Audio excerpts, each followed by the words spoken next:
This man's name is Brad. He is the owner of a small company in America that works in the field of fundraising for charity. That morning, while having breakfast at a restaurant with his trusted employee, suddenly the employee told Brad that he wanted to resign. The employee explained that at his current age, he could earn much more money compared to working at Brad's company, or maybe he could even start his own fundraising company like Brad's, but far more successful because he was still young. Hearing those words, Brad felt as if he had been slapped. That night, he couldn't sleep, constantly thinking about their conversation earlier that day. Brad recalled the times when he had just started building his business. He began to wonder why, after decades of running it, his life still wasn't as successful as the lives of his other friends. In that moment, he felt like a failure. He kept overthinking. Brad remembered that during his college reunion, it turned out that his close friends were all now very successful. One of them had become a famous director in Hollywood, another owned a big company, one worked in government and often appeared on TV, and another had even retired and was enjoying the returns from his investments. When Brad compared his life to theirs, he felt like a loser. He was full of envy, even though in reality his family wasn't poor. Even though his business was small, it was stable. His wife had a good job, too. He had a car, a nice house, and his son's education was going smoothly. He lacked nothing at all. He was just envious when he compared his life with the lives of his friends. The next day, he took his son, Troy, to the city of Boston to choose and register for college. At the airport, while waiting for their flight, like most fathers and sons, they seemed distant. So while waiting, they both just stayed silent. Brad then tried to make conversation with Troy. To make his son proud, Brad suggested that they upgrade their economy tickets to VIP class. Hearing this, Troy smiled happily because he had never flown VIP class before. But when they checked with customer service, they were told that Brad's tickets couldn't be upgraded because he had bought them using discount coupons. He felt disappointed and embarrassed. On the plane, he went back to overthinking. In his heart, he wondered if his now successful friends ever had to fly economy like him. Brad remembered that during the reunion, his friends had said that they either owned private jets or at least always flew VIP class. Once again, Brad felt envious. Then he recalled that back in college, he was one of the smartest students, full of ambition to be successful. Meanwhile, Brad's wife was a simple woman who always felt grateful for whatever they had. She never demanded more. But because his wife never asked for more, Brad felt that ever since they got married, his ambition had faded.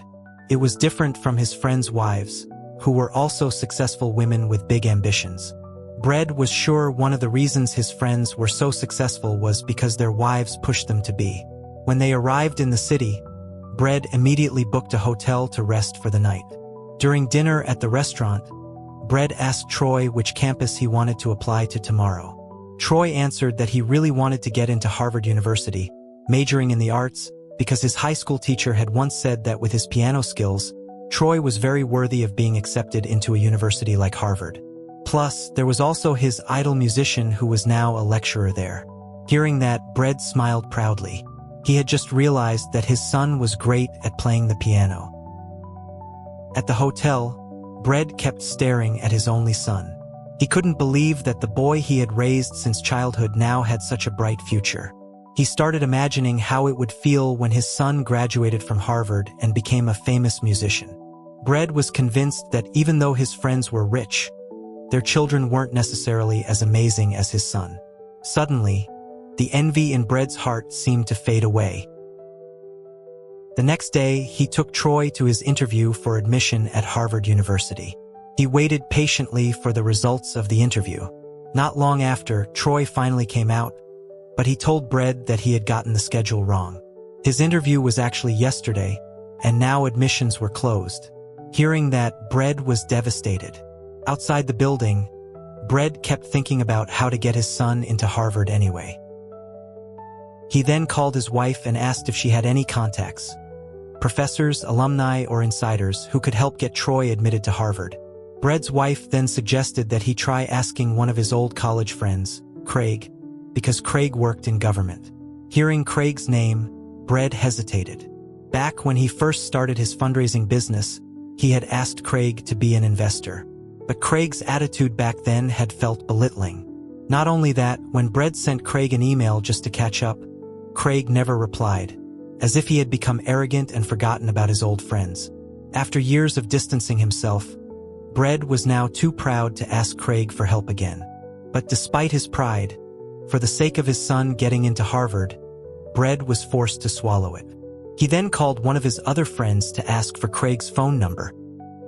On the call, while making small talk and asking how things were going, Brad's friend started showing off his successful life. He now lived in his big house in Hawaii with his 2 beautiful girlfriends. The feeling of envy in Brad's heart returned, but he knew this wasn't the right time to feel jealous. After getting Craig's number, he immediately called him. Unfortunately, Craig's phone was unreachable, so he left a voicemail asking Craig to call him back when he had the time. The next morning, while having breakfast at a restaurant, Craig called. Brad explained what had happened at Harvard the day before and then asked Craig for help to get his son permission to apply, even though the registration period had already closed. As an old friend, Craig didn't mind helping. In fact, because he happened to have business in Boston the day after tomorrow, Craig also invited Brad to meet up and have dinner at a restaurant. Hearing that Craig was willing to help, Brad was thrilled. He was now 100% confident that his son would be accepted into Harvard. After that, he took Troy to a bookstore. While they were there, Craig called again and informed him that he had succeeded in persuading Harvard to allow Troy to have an interview tomorrow. After hanging up the phone, Brad shared the good news with Troy. Seeing the happy expression on his son's face made Brad feel happy too. He began imagining how, in the future, Troy might become a famous musician who would bring pride and elevate their family's status. But just as he was imagining all these wonderful things, Brad started overthinking again. He imagined that if Troy became successful, he might end up looking down on him just like his old friends did. Or worse, what if in the future Troy failed to become a famous musician and ended up as a street performer? He was afraid that his son's failure would make his old friends look down on him even more. Those thoughts kept spinning in his head. That evening, Troy invited his father to meet his senior from high school, Anaya, who had already been accepted into Harvard the previous year. Troy said that he and Anaya used to be on the same orchestra team during a charity event. The 3 of them then had dinner together at a restaurant. While chatting, Brad was amazed by the beauty and bright aura that radiated from Anaya's face. In the middle of the conversation, Anaya's friend named Maya arrived and joined them. Seeing 2 beautiful and energetic young women in front of him, Brad was left speechless, mesmerized. He remembered when he first met his wife, she also had that same bright aura, so full of life. But after years of marriage, that spark seemed to have faded. Then he recalled the friend he had called yesterday to get Craig's number. His friend had said he lived in a luxurious house on the island of Hawaii with his 2 beautiful girlfriends. Suddenly, wild thoughts popped into Brad's mind. If only he were successful and rich, he could probably have 2 beautiful girlfriends like his friend. He imagined them being like Anaya and Maya, not like his wife back home. After dinner, Anaya invited Brad to join her and her friends at a bar across the street for more conversation. Deep inside, Brad really wanted to go, but because Troy was still underage and had his Harvard interview tomorrow, Brad was forced to decline Anaya's offer. At the hotel, after Troy had fallen asleep, Brad secretly went to the bar to meet Anaya. At the bar, they ended up talking for hours. Because he was very drunk, Brad started venting about his miserable life compared to his successful friends. Brad was hoping that by sharing his feelings, Anaya might offer him encouragement, something like the supportive wives his friends had, but not like his wife at home. However, unexpectedly, Anaya didn't show any sympathy at all. Instead, she said that Brad's life was actually great. Out there, many people had it far worse, living in poverty and struggling just to eat. It could be that those people Brad thought had perfect lives actually had big problems too. So he shouldn't keep comparing himself to other people's success. She said not to equate life with sports where you have to compete to win because life isn't a competition. Hearing those words from the young woman, Brad was left speechless. Before they parted, Anaya invited Brad to watch her orchestra concert the following night. The next morning, Brad took Troy to meet the Harvard professor who was also his musical idol for the interview. While waiting, he didn't forget to update his wife about how Troy was doing. Not long after the whole process was done, Troy told him that thanks to the insider Brad had contacted, he was warmly welcomed and was confident that he would be accepted. Brad was overjoyed. His pride and joy, his son, would finally study at a prestigious university. They both then went to apply to Tufts University as well, just in case Troy's Harvard application didn't work out. While there, Brad told Troy that Tufts was the university where he had studied back in the day. While Troy was touring the campus, Brad stopped by a room to say hello to his former academic advisor. But he was told that his advisor had already passed away. Brad was shocked. Why hadn't anyone told him? He felt that his friends had probably distanced themselves from him because he wasn't as successful as they were, and they didn't bother to inform him because they no longer considered him important. That night, at the hotel, Brad got ready to meet Craig. When he arrived at the restaurant, the waiter seated Brad at a table near the noisy kitchen door where staff kept passing by. Shortly after, Craig arrived. Seeing an important person like Craig, the waiter greeted him warmly and offered him a special table in the center of the restaurant. The waiter even offered Craig a special drink. After the waiter left, the two old friends started chatting, reminiscing about the past. Brad didn't forget to thank Craig for helping Troy get into the most famous university in the world. Minutes passed as they kept exchanging stories, until suddenly their conversation took a turn. They began talking about the latest news about their other friends, who were now successful. With a smug laugh, Craig started exposing one by one the shameful secrets of their old buddies. Craig said that, in truth, he was the only one who was really successful. The lives of their other friends weren't as perfect as Brad had imagined. Their problems were huge. One was almost imprisoned for tax evasion. Another had a child who was seriously ill and would die if not operated on soon. Another had lost his investment in the city and fled to Hawaii. And the private jets they often flaunted weren't actually theirs but were paid for with embezzled company funds. Hearing all of Craig's stories, Brad was shocked and couldn't believe it.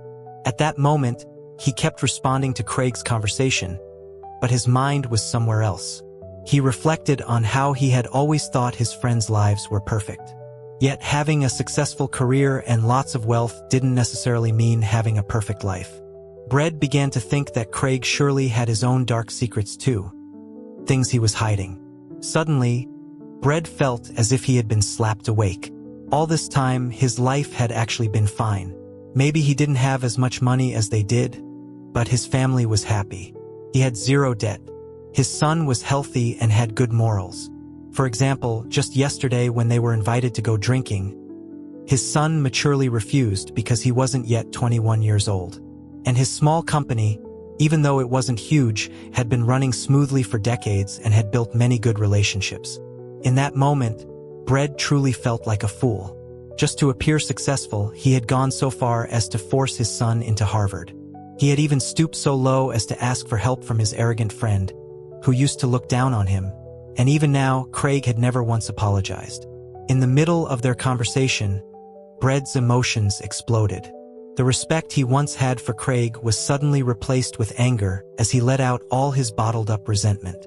Furious, he got up and left his arrogant friend behind.